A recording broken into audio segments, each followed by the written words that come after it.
Hello everyone. आज हम करेंगे साउंड का दूसरा लेक्चर। आई होप कि आपने पहला लेक्चर देख लिया होगा, आपको समझ आया होगा। अगर कोई डाउट्स है तो आप कमेंट बॉक्स में कमेंट कर सकते हो। ठीक, तो शुरू करते हैं। और ये आपका लास्ट लेक्चर है साउंड का। ठीक, शुरू करते हैं।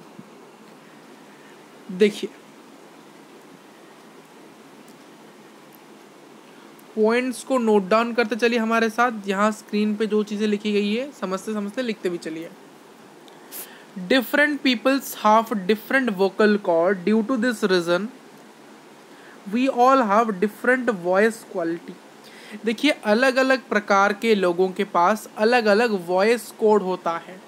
तो इसी कारण क्या होता है, सभी व्यक्ति का यहाँ पर टी छूट गया भाई साहब, ये डिफरेंट का यहाँ टी छूट गया, डिफरेंट का टी छूट गया। We all have different voice quality.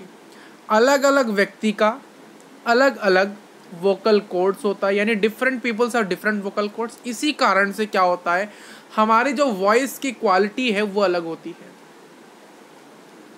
देखिए, हर इंसान की वॉइस अलग होती है भाई साहब। मैं जिस आवाज से आपको बोल रहा हूं, क्या आपकी आवाज और मेरी आवाज सेम है? मुझे कमेंट बता के बताना कि मेरी आवाज और आपकी आवाज क्या सेम है या नहीं। बताइएगा, क्या आपकी टोन और हमारी टोन, क्या मेरी टोन आपके फादर की टोन, आपकी मदर की टोन, इन सभी का टोन क्या एक समान है? नहीं है। क्यों नहीं है? कभी प्रश्न पूछा है आपने? आपसे नहीं पूछा होगा। देखिए, आपके आपके फादर के, आपके मदर के और हमारे, यानी आपके टीचर के, आपके प्रिंसिपल के, आपके दोस्त के, इन सभी का जो वॉइस है, जिसको हम प्यार से टोन कहते हैं, आपकी जो टोन है वो बहुत मीठी है भाई साहब। कोई लड़का अगर लड़की को देखता है, उसको उसकी आवाज़ अगर मधुर लगे होती है, आपकी टोन बहुत मासूम है, बहुत सुरीली है, बहुत अच्छी है। तो सभी लोगों के, आपके दोस्त, मदर, फादर और your teacher and your also principal, इन सभी के जो टोन से अलग है, क्योंकि उनके वोकल कोड्स अलग हैं, तो इसीलिए उनकी वॉइस क्वालिटी भी अलग है। देखिए, sound requires a material medium for propagation. देखिए, प्रोपागेशन क्या होता है, मैंने कहा था साउंड कैसे आता है, साउंड ऐसे ऐसे करके आता है। तो साउंड जो ऐसे ऐसे करके आता है ना, तो इसी को ही तो हम प्रोपागेशन कहते हैं। इसी को ही हम क्या कहते हैं, साउंड प्रोपागेशन कहते हैं। और साउंड को प्रोपागेट होने के लिए एक माध्यम चाहिए, एक माध्यम चाहिए।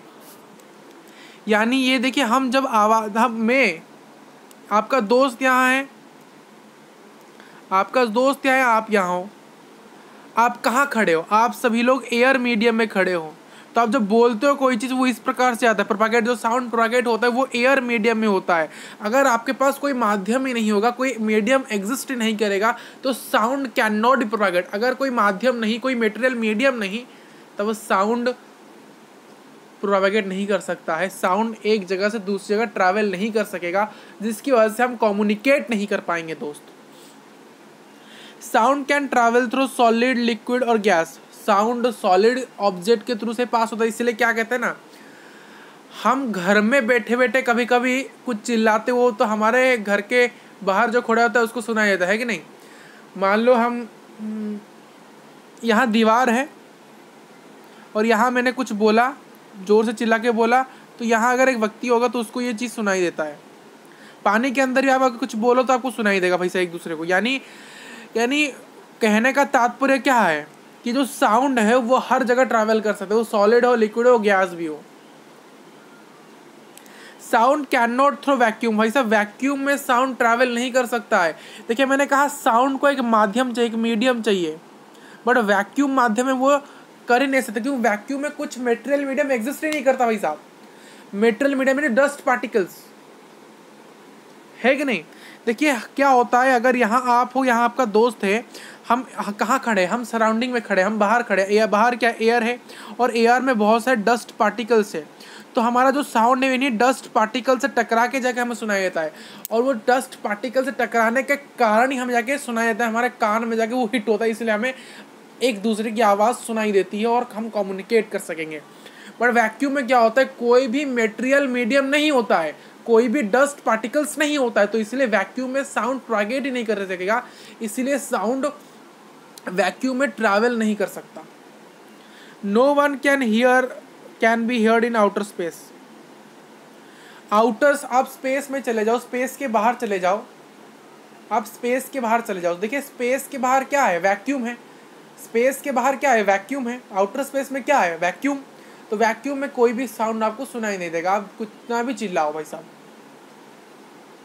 वोकल कोड को फाड़ के चिल्लाओ भाई साहब, किसी को ही सुनाई नहीं देगा, क्योंकि वहां पर साउंड प्रोपेगेट नहीं कर सकता, क्योंकि वहां पर माध्यम ही एग्जिस्ट नहीं करता है। फ्रीक्वेंसी की बात करते हैं भाई साहब। फ्रीक्वेंसी क्या होता है, नंबर ऑफ ऑक्सीलेशन पर साउंड। नंबर ऑसिलेशन क्या होता है, ये देखिए, ये एक पेंडुलम है, ये पहले यहाँ गया, फिर इधर आएगा, फिर इधर आएगा, ये है ऑसिलेशन। ये इस प्रकार से, जो इस प्रकार का जो मोशन होता है, इसको हम ऑसिलेशन कहते हैं। जो ऑसिलेशन पर सेकंड में हो उसको हम क्या कहते हैं, फ्रीक्वेंसी कहते हैं। और फ्रीक्वेंसी को हम मेजर करते हैं हर्ट्ज से। फ्रीक्वेंसी की यूनिट क्या होती है, हर्ट्ज है। इसको हम फ्रीक्वेंसी को मापते हैं हर्ट्ज से, और फ्रीक्वेंसी को हम डिनोट करते हैं स्मॉल एफ से। You can denote the frequency into small F, या फिर आप फ्रीक्वेंसी को इस प्रकार से, इसको क्या कहते हैं, न्यू। ये क्या है, यू है म्यू, तो आप फ्रीक्वेंसी को न्यू या फिर स्मॉल एफ से डिनोट कर सकते हो। नेक्स्ट टॉपिक है आपका लाउडनेस ऑफ द साउंड। जो लाउडनेस होता है साउंड की, जो लाउडनेस, मैं आपको चिल्ला के बोला थी तो मेरी लाउडनेस है। अरे बच्चों सुनो ना, ये क्या है, ये मैंने बहुत धीरे बोला, ये बहुत कम लाउडनेस है। ओ भाई साहब, ये बहुत जोर से मैंने बोला, ये लाउडनेस है। जितनी जोर से आप बोलोगे वो होता है आपके लाउडनेस हो। ओ भाई साहब क्या चल रहा है भाई साहब, ओ भाई साहब क्या चल रहा है भाई साहब। ये है सॉफ्ट, यानी बहुत कम लाउडनेस, और जोर से बोलने का ज़्यादा लाउडनेस। तो आप ना जोर से बोले ना धीरे से बोले, मीडियम स्तर पे बोलिए भाई साहब। ये क्या है, ये एक ह्यूमन बिहेवियरल फैक्ट है और एक साइकोलॉजिकल फैक्ट है। ना जोर से बोले ना धीरे से बोले, बोलने का अच्छा तरीका है ना जोर से बोले ना धीरे से बोलिए, अच्छे से बोले, नॉर्मल से बोलिए भाई साहब जब किसी से बात कर रहे हो। लाउडनेस ऑफ साउंड को मापा जाता है भाई साहब डेसिबल से। डेसिबल की बात हमने पिछले क्लास में भी की थी, और डेसिबल को स्मॉल डी कैपिटल बी से लिखा था, ना कि कैपिटल डी स्मॉल डी और स्मॉल बी से। इस प्रकार से ना लिखना है आपको, इस प्रकार से नहीं लिखना, आपको ऐसे लिखना है। ये डेसिबल होता है भाई साहब।